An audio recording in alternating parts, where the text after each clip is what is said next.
ہم جب یہ دیکھتے ہیں کہ آپ صلی اللہ علیہ وسلم کے صحابہ میں سے وہ کون تھے جن کو اللہ کے وعدوں پر کامل یقین تھا، تو ان میں حرام بن ملحان بھی ایسے فرد نظر آتے ہیں جنہیں اللہ کے وعدوں پر کامل یقین تھا۔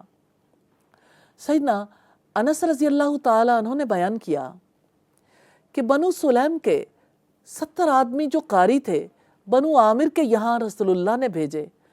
جب یہ سب لوگ بئر معونہ پر پہنچے تو میرے ماموں حرام بن ملحان نے کہا، میں بنو سلیم کے یہاں آگے جاتا ہوں، اگر مجھے انہوں نے اس بات کا امن دے دیا تو میں رسول اللہ کی باتیں ان تک پہنچاؤں گا تو بہتر، ورنہ تم لوگ میرے قریب تو ہو ہی۔ چنانچہ وہ ان کے یہاں گئے، انہوں نے امان بھی دے دی۔ ابھی وہ قبیلہ کے لوگوں کو رسول اللہ کی باتیں سنا رہے تھے کہ قبیلہ والوں نے اپنے ایک آدمی عامر بن طفیل کو اشارہ کیا۔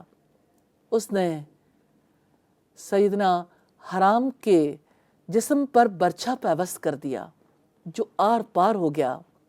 اس وقت ان کی زبان سے نکلا، اللہ اکبر، فزت برب الکعبہ، اللہ سب سے بڑا ہے، رب کعبہ کی قسم میں کامیاب ہو گیا۔ اس کے بعد قبیلہ والے حرام رضی اللہ تعالیٰ عنہ کے دوسرے ساتھیوں کی طرف جو 70 کی تعداد میں تھے بڑے، سب کو قتل کر دیا۔ البتہ ایک صاحب جو لنگڑے تھے پہاڑ پر چڑھ گئے۔ حمام نے بیان کیا، میں سمجھتا ہوں کہ ایک اور ان کے ساتھ پہاڑ پر چڑھے تھے، عمر بن امیہ۔ اس کے بعد جبریل علیہ السلام نے نبی کریم صلی اللہ علیہ وسلم کو خبر دی کہ آپ کے ساتھی اللہ سے جا ملے۔ اللہ تعالیٰ خود بھی ان سے خوش ہے اور انہیں بھی خوش کر دیا ہے۔ اس کے بعد ہم قرآن کی دوسری آیتوں کے ساتھ یہ آیت بھی پڑھتے تھے، ہماری قوم کے لوگوں کو یہ پیغام پہنچا دو کہ ہم اپنے رب سے آ ملے ہیں، بس ہمارا رب خود بھی خوش ہے اور ہمیں بھی خوش کر دیا ہے۔ اس کے بعد یہ آیت منسوخ ہو گئی۔ نبی کریم صلی اللہ علیہ وسلم نے 40 دن تک صبح کی نماز میں قبیلہ رال، زکوان، بنی لحیان اور بنی اسیہ کے لیے بددعا کی تھی جنہوں نے اللہ اور اس کے رسول کی نافرمانی کی تھی۔ یہ روایت صحیح بخاری کی ہے۔ تو بات یہ ہے کہ جس جہان میں ہم رہتے ہیں، اس جہان میں رہنے کے لیے زندگی کا دستور تو چاہیے۔ اب جانتے ہیں جیسے ایک چھوٹا سا ایٹم ہے، اس کا بھی ایک دستور ہے، اس کا بھی ایک مرکز ہے، اس کے بھی ارد گرد آربٹس ہیں جس میں الیکٹرانز گھومتے ہیں۔ الیکٹرانز کی تعداد کا تعین رب العزت نے کر رکھا ہے۔ اسی طرح سے اب دیکھیے جیسے گندم ہے، گندم کا بیج ہے، بیج نے کہاں اگنا ہے، اس کی کمپل، اس کی جڑ، اس کا پودا کتنا ہوگا، اس کی خوشی، اس کے اوپر دانے کیسے لگیں گے، کتنے عرصے میں پروان چڑھیں گے، کس موقع پر اسے کاٹ لیا جائے گا، بیج کے اندر ساری کہانی موجود ہے۔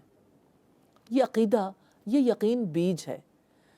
بیج کے اندر ہماری زندگی کی پوری کہانی ہے، ہم نے اسے ڈی کوڈ کرنا ہے۔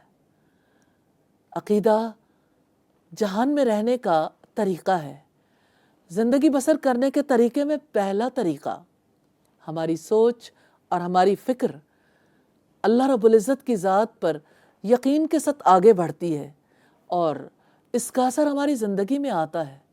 یقین کا رنگ گہرا ہوتا ہے تو انسان کو یہ فیصلہ کرنا پڑتا ہے اور وہ اپنی مرضی سے فیصلہ نہیں کرتا، کیا سنیں کیا نہ سنیں، کیا بولیں کیا نہ بولیں، کیا سوچیں کیا نہ سوچیں، کیا دیکھیں اور کیا نہ دیکھیں، ہمارے تعلقات کیسے ہوں، ہمارا خلق کیسا ہو، ہمارا کردار کیسا ہو، ہمارے باہمی تعلقات کیسے ہوں، ہم کیا فرائض ادا کرنے کے لیے آئے ہیں، ہم کیا حقوق رکھتے ہیں، ہماری معاشرتی زندگی کیسی ہونی چاہیے، ہمارا کمانا اور ہمارا خرچ کرنا کیسا ہونا چاہیے، ہماری زندگی میں عدل کیسے آئے گا، ریاستی معاملات کس طرح سے ترتیب پائیں گے، پوری زمین میں اصلاح کا طریقہ کار کیسے جاری رہے گا۔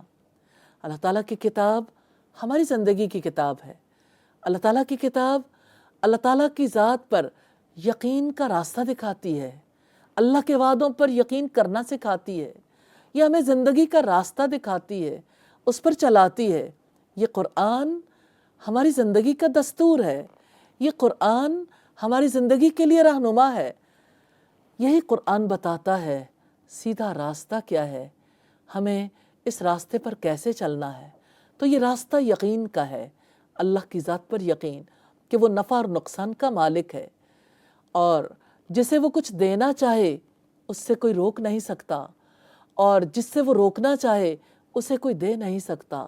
ساری قوتوں کا وہ مالک ہے، وہی عزت دیتا ہے، وہ جسے چاہتا ہے ذلیل کر دیتا ہے، اس کے ہاتھ میں ساری بھلائی ہے۔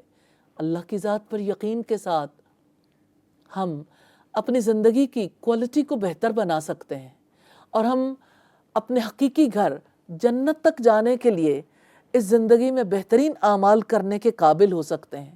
اللہ تعالیٰ سے دعا ہے ہمیں یقین کی قوت نصیب فرمائے، ہمیں اس کتاب سے یقین کو سیکھنے اور یقین کے مطابق زندگی گزارنے کی توفیق عطا فرمائے۔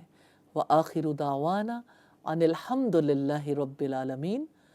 سبحانک اللہم وبحمدک نشہد ان لا الہ الا انت نستغفرک ونتوب الیک۔ السلام علیکم ورحمۃ اللہ وبرکاتہ۔